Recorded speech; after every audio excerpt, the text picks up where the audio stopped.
Welcome to our channel. Today, we're diving into some of the most perplexing unsolved mysteries in Canada. From eerie disappearances to baffling phenomena, these stories will leave you questioning everything you thought you knew. Beneath the surface of this friendly nation lies a shadowy history of unexplained events and baffling disappearances that would make even the most skeptical among us raise an eyebrow. So, buckle up, grab your Tim Hortons, or a double-double if you're feeling adventurous, and prepare to delve into the world of Canada's most baffling, unsolved mysteries. Let's get spoopy. Picture this. It's a scorching summer day in Toronto, 1985. The air is thick with humidity, kids are out of school, and life seems to be moving at a slower pace. But for 8-year-old Nicole Morin, this seemingly ordinary day would be her last. Nicole lived with her mother, Jeanette, in a high-rise apartment building in Toronto's bustling West End. It was the kind of place where neighbors knew each other, and kids roamed the halls and playgrounds with a sense of freedom that seems almost unfathomable today.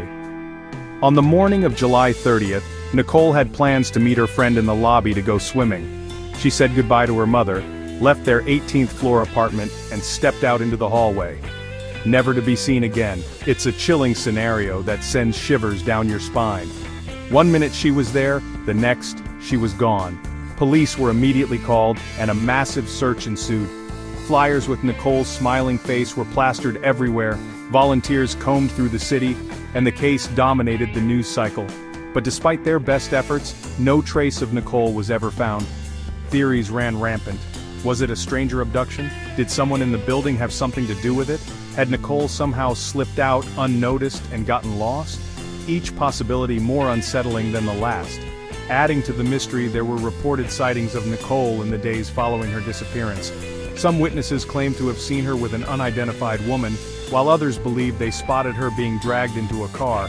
But each lead, each glimmer of hope, ultimately led to a dead end. The trail went cold, leaving investigators and Nicole's family grappling with the agonizing unknown. Off the coast of Nova Scotia lies a small, unassuming island with a name that sparks intrigue and whispers of hidden riches, Oak Island. But this is no ordinary island. This is a place steeped in legend, shrouded in mystery, and riddled with a perplexing puzzle known as the Money Pit. The story begins in 1795, when a curious teenager named Daniel McGinnis stumbled upon a peculiar sight, a circular depression in the ground, marked by an old oak tree with its branches mysteriously sawed off. Intrigued, McGinnis and a couple of friends decided to investigate. As they dug down, they unearthed layers of carefully placed logs, suggesting this was no ordinary hole. Every 10 feet, they encountered another platform of logs, as if someone had gone to great lengths to conceal something deep within the earth. Word of the strange pit spread, and treasure fever gripped the island. Was this the hiding place of Captain Kidd's buried loot, the lost jewels of Marie Antoinette, or perhaps the secret treasure of the Knights Templar? Speculation ran wild. Over the next 2 centuries, countless expeditions attempted to unearth the secrets of the Money Pit, but each dig seemed to be cursed with misfortune. Flooding, cave-ins, and even unexplained deaths plagued those who dared to delve into its depths. One of the most baffling discoveries came in the form of a stone tablet inscribed with strange symbols. Some believed it held the key to deciphering the pit's secrets, but before it could be fully translated, disaster struck, and the tablet was lost. Despite the setbacks and the ever-growing list of unanswered questions, the allure of the Oak Island Money Pit remains as strong as ever. New expeditions continue to this day, armed with modern technology and unwavering determination to finally crack the code of this enigmatic island. Chapter 3. The Babes in the Wood Murders, a mystery shrouded in fog. Vancouver's Stanley Park, a sprawling urban oasis of towering trees and serene trails, holds a dark secret. A mystery so unsettling, so shrouded in fog and speculation, that it continues to haunt the city to this day: the Babes in the Wood Murders. It was a crisp January day in 1953, when a groundskeeper made a gruesome discovery: the skeletal remains of 2 young boys, lying side by side beneath a woman's fur coat, their tiny skulls bludgeoned beyond recognition. The boys, estimated to be between 6 and 8 years old, were dressed in neatly mended clothing, suggesting they came from a loving home. But their identities, like so much about this case, remained a heartbreaking mystery.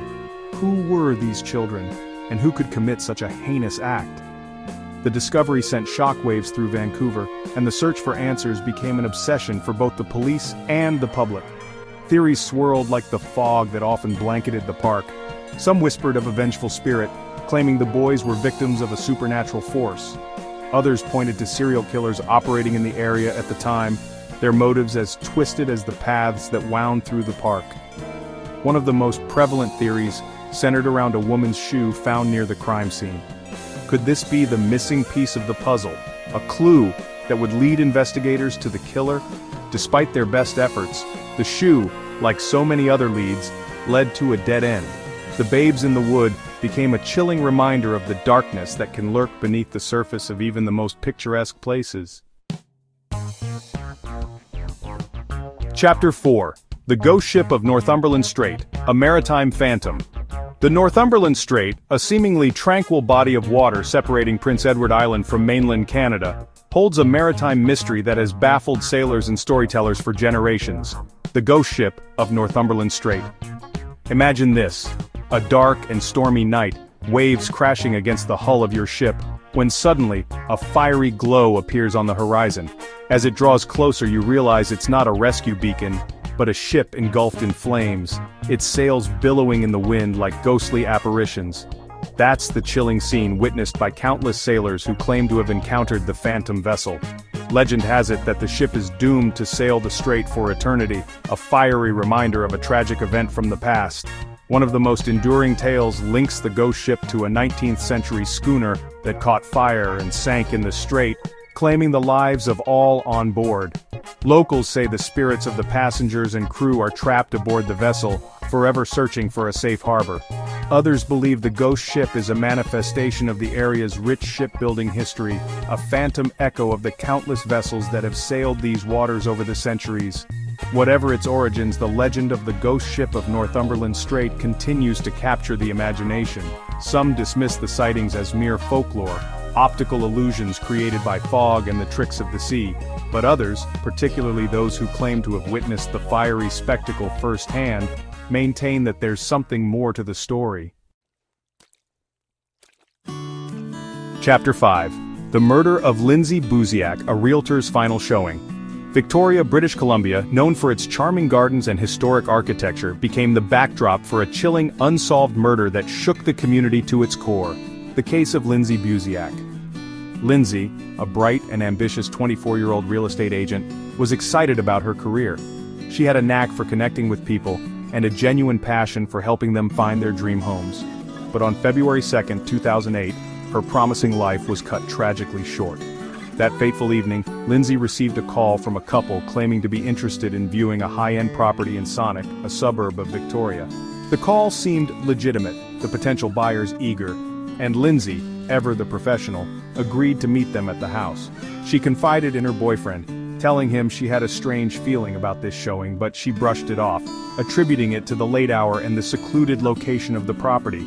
She promised to call him as soon as the showing was over. That call never came. When Lindsay's boyfriend couldn't reach her, he grew increasingly concerned and drove to the house. As he approached the property, his worst fears were realized. Police cars surrounded the home, their flashing lights casting an eerie glow on the quiet street. Lindsay's body was found inside the house, the victim of a brutal stabbing. There was no sign of forced entry, no indication of a struggle, and the murder weapon was missing. It was a crime scene that left investigators baffled, and the community reeling. The investigation focused on the mysterious couple who had arranged the showing, but despite numerous leads and potential suspects, the trail went cold. Thanks for watching. If you enjoyed this video, don't forget to like, subscribe, and hit the bell icon for more intriguing content. Let us know in the comments which mystery you found the most fascinating, or if you have any theories of your own. Until next time, stay curious.